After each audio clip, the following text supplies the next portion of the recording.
4 videos. Ah! In the second one, look at that black pupil at the center. See what happens to it as I shine light. Okay.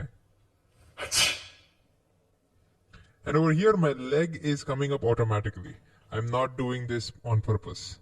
The moment I hit it, the leg comes up automatically. So the question is, what did you find common in all the 4 videos? Well, besides the fact that I'm torturing myself, at least mildly, one thing common you can find is that in all 4 cases, there is a stimulus. What's a stimulus, you ask? Stimulus is some kind of a change in the environment of a body.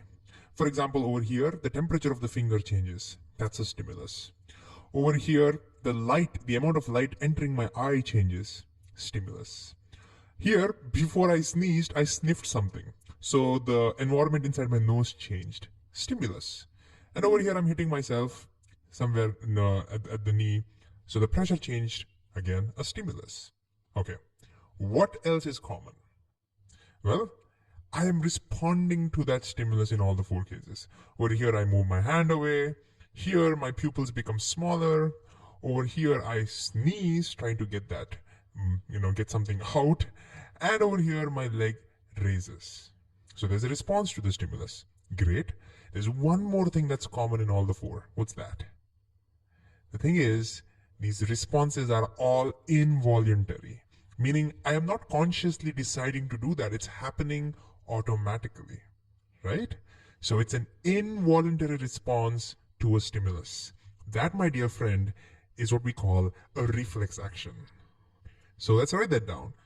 What's a reflex action? Reflex action. What is that? Well, it's an involuntary response. Involuntary response to a stimulus. Now, what's so interesting about reflex actions is that it's different than other involuntary processes like your heart beating and your breathing or maybe digestion. Those are also involuntary processes. But over here, it requires a stimulus. Only then the reflex action happens. That's what's different over here. So I guess the question is, how does this work? I mean, how can you respond to something without being conscious about it, without even thinking about it? I mean, look at these cases. I'm not even thinking about it and it's just happening. So how does it work? Well, turns out some of the reflex actions are more complicated than the others. So we will only study the one that is most commonly found in our body. Okay? And so it turns out that the mechanism of this one, the mechanism of this reflex action is the most common. So let's look at this one in detail. So here is my arm. I have shown the bicep muscle over here because that will be important for us. So in such reflex action, it turns out that there are only 3 neurons involved. Only 3 cells are involved. And it involves our spinal cord. So let me just draw that as well. So this is a section of the spinal cord. If I were to show you a little bit more of my spinal cord, here it is. This is the down part. So you can kind of see, right, what I mean by a section. And these are the nerves that are coming out, the bundle of nerves that are coming out from the spinal cord. Okay? So let's see what happens. So the moment the temperature of my finger increases, that is detected by a neuron which is present over here. That neuron converts that heat into electrical signal, and that electrical signal is sent to the spinal cord.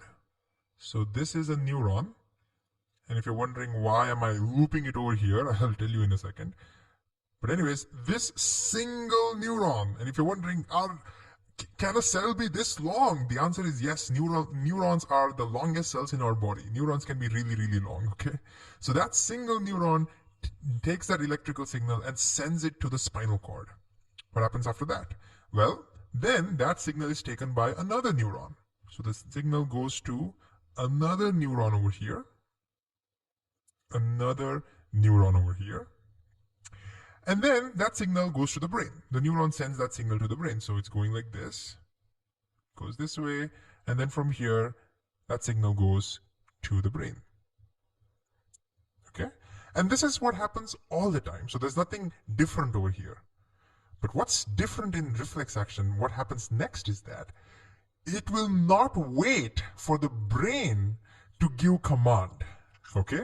Usually, once the signal is sent to the brain is the one that processes the signal, then decides what to do. But in reflex action, in this reflex action at least, that's not what happens. What happens is it does not wait for the brain to give the command. The signal from this neuron is immediately sent to yet another neuron, and that's what's different over here. It's sent to yet another neuron, which sends that signal directly to my bicep muscle in this case. It sends it directly to that bicep muscle. So the electricity gets directly sent to the bicep. The bicep contracts, pulling my hand, and as a result, my hand moves away from the fire. And so the speciality of the reflex action is that it does not wait for your brain to process that information and then to give you command. It immediately redirects it to the muscle, and the reflex action is carried out. And this is why, even without thinking about it, even if you're not thinking about it, even if this happens accidentally, automatically the hand moves away. That's the speciality of reflex action. Okay, so the obvious question might be, why is this happening? Why are we not waiting for the brain to process the information and then give the command? Can you think about this? I want you to pause the video and think about why the information is directly sent to the muscle. Why aren't we waiting for the brain? Can you answer that? Pause the video and think about it. Well, I'm pretty sure you guessed it. If we had to wait for the brain to think about it and then decide what to do, in that time, the damage would have already been done, right? Because this is a dangerous situation for our survival, we need immediate action. And in such cases, it does not wait for your brain. That's the speciality of this reflex action. And so you see, since reflex actions are super important for our survival, we still have them, even though we have a complex brain. In fact, would you be surprised if I told you that reflex actions were first evolved before a complex brain, right? Before complex intelligence evolved, reflex actions evolved first, because they are the ones that will ensure your survival. So the last thing to do is just go ahead and label this diagram, and I'll also tell you a couple of things to remember while drawing this. So this big neuron that senses the stimulus, we call it, no surprise, the sensory neuron. So this is called the sensory neuron. And this neuron that acts on the muscle and makes it contract and makes your hand move, this one is called the motor neuron. Motor neuron. It's called so because it's causing motion. It's because of this neuron, motion is happening. That's why it's called motor neuron. And the neuron that transfers the information from the sensory neuron to the motor neuron in the spinal cord, this one is called the relay neuron. Relay means transfer of information over here. So this is called the relay neuron. And of course, this is our spinal cord.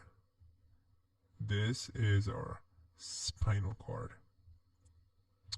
And lastly, this entire pathway, which consists of sensory neuron, the relay neuron, and the motor neuron, that entire pathway is also given a name. It's called the reflex arc. Reflex arc. Okay? So in our example, the reflex arc consists of one sensory neuron, one relay neuron, and one motor neuron. Of course, some other reflex arcs might have more neurons in them. Some reflex arcs can have fewer neurons in them. That's right. For example, that knee reflex that we saw, it turns out it only has sensory and motor. It does not contain relay.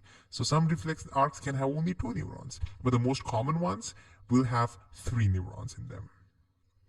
Okay, now a couple of things to remember while drawing this. First of all, why do I draw a loop over here in the sensory neuron? Well, that's because most of the time when we see a neuron, this is the picture that comes to our head, right? But neurons don't have to look like this. Neurons can have a variety of shapes. And one of the shapes that neurons can have is like this. Neurons can also look like this. And sensory neurons do look like this. All sensory neurons look like this. And so this thing that I've drawn, this loop I've drawn, is actually the body of the neuron over here. All right, that's why sensory neurons are drawn that way. So keep that in mind. So let me get rid of that. And the second thing you may want to remember is that sensory neurons always go to the back side of our spinal cord. So this is the back side. And the motor neurons will always come out of the front side of the spinal cord. Just something to remember while drawing the diagram. That's it. Time to now recall what we just learned. So, can you define what reflex action is? What is a reflex arc? Can you tell what sensory neurons, relay neurons, which are also called interneurons, by the way, I forgot to mention that, and motor neurons, what do they do? And finally, can you try drawing the entire reflex arc drawing? See, if you try to recall this now, you will be able to remember this much longer. Okay, so please try and recall. And of course, if you are stuck anywhere, you can always go back and rewatch the video.